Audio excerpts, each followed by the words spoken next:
MCD के fault की वजह से, केंद्र सरकार के फॉल्ट की वजह से और स्टेट गवर्नमेंट के फॉल्ट की वजह से, इन तीनों के फॉल्ट की वजह से कई सुदूर क्षेत्र से 3 जिंदगियां जो पढ़ने गई थी, जो ग्रेजुएशन कंप्लीट करने के बाद वहां से आईएएस और आईपीएस अधिकारी बनकर घर वालों को गौरवान्वित करना चाहती थी, उनकी मृत्यु हो जाती है। जी हाँ, इन तीनों की फॉल्ट की वजह से। और बड़े बड़े अखबारों की हेडलाइंस में सिर्फ ये लिखा जा रहा है कि ब्लेम गेम अब खेला जा रहा है, और कहीं ना कहीं से ब्लेम गेम की ही कारण है कि ये जो हमेशा से फॉल्ट होते हैं, वो चाहे किसी कोचिंग में आग लग जाना हो जहां से बच्चे कूद कूद कर जान देना हो। ये भी आपको पता है, उसी दिल्ली में ये घटना हुई थी, एक कोचिंग संस्थान के कैंपस के ऊपर आग लग जाना, उसमें से बच्चों का ऊपर से ही कूदना 3 मंजिल और 4 मंजिल फ्लोर से, और उसके बाद कई जिंदगियां जाना। उसके बाद फिर से एक ऐसा वारदात हुआ है दिल्ली में जिसको लेकर पूरा देश इस समय आक्रोशित है। और आक्रोशित वे लड़के हैं जो सिविल सर्विसेज की तैयारी करते हैं, सभी बैठकर राउज आईएएस के खिलाफ प्रदर्शन कर रहे हैं, तत्कालीन सरकार के खिलाफ, वो चाहे स्टेट गवर्नमेंट हो, वो चाहे केंद्र की सरकार हो। उसी दिल्ली में अभी हाल ही के 10 से 15 दिन पहले नीट पेपर लीक के मामले में यूजीसी के बारे में वहां पे धरना प्रदर्शन हो रहा था, वहीं पे सरकार को घेरने का प्रयास किया जा रहा था। तो बच्चों का अगर जीवन सिर्फ प्रदर्शन करने में बीत जाता हो और बड़े बड़े कोचिंग संचालकों को उनकी आमदनी मिलती जा रही हो, उससे कोई फर्क नहीं पड़ता हो, तो ये साफ साफ समझना चाहिए कि हम लोग किस दौर से गुजर रहे हैं। अभी सबसे बड़ा गेम यह है कि आप थंबनेल पे देखे हैं कि कोचिंग संचालक या फिर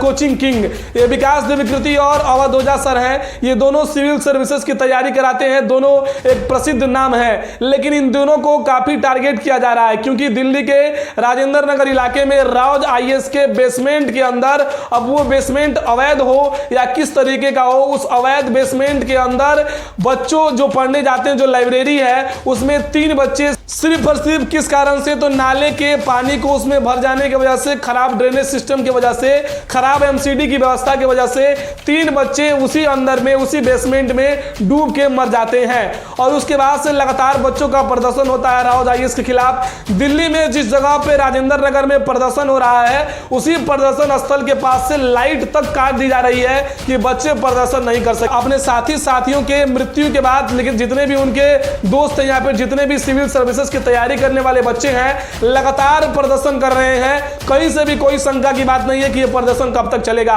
लेकिन 2 चीजें हैं। एक चीजें, पहला यह है कि जिस भी कोचिंग में, किसी भी, जितना भी बड़ा कोचिंग क्यों ना हो, उस कोचिंग में अगर बेसमेंट भी क्लास चलाई जाती है, अगर बच्चों को लगता है कि यहाँ पे अनहोनी हो सकती है, तो फिर बच्चे आखिर उसमें पढ़ने क्यों जाते हैं, सबसे पहला सवाल। और दूसरा सवाल यह कि जितने भी एमसीडी के लोग हैं या फिर एमसीडी को चलाने वाले लोग हैं, एमसीडी के जितने भी उसमें कार्यान्वित जो लोग हैं, वो लोग हैं, अगर इस तरीके की क्रियाकलाप को, इस तरह की घटना से पहले जब उनको आवेदन मिलता है, तो इस पे सख्त एक्शन क्यों नहीं लेते हैं, दूसरा सवाल। तो पहला सवाल जो है, वो बच्चे आखिर क्यों जाते हैं, तो उनका कारण होता है। कारण ये होता है कि बच्चे रिजल्ट को देखकर जाते हैं कि इस कोचिंग में इतना रिजल्ट आया है, बच्चे यहाँ पे पढ़ेंगे और हम यहाँ पे पढ़ेंगे तो शायद हमारा भी रिजल्ट बेटर होगा। तो रिजल्ट के लालच की वजह से किसी भी संस्था में या फिर किसी बड़े बड़े इंस्टीट्यूट में जो वहां पे खोल के बैठे हैं, जो दुकान है आईएएस आईपीएस बनाने का, उसमें जाते हैं। उसमें गलती क्या होती है, एक बच्ची जब ये बात बोली है कि एमसीडी को, जब उसने लिखा है चिट्ठी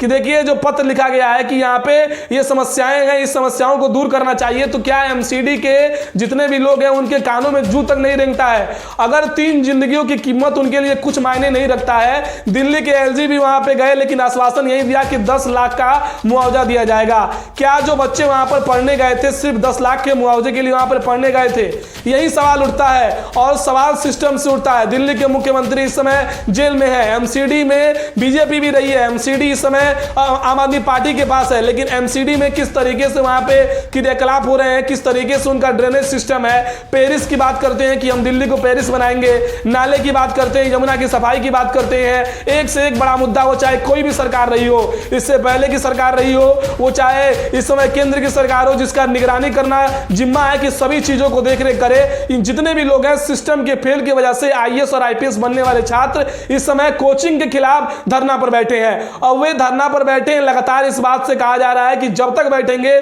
जब तक इसका कोई निदान नहीं निकलता है।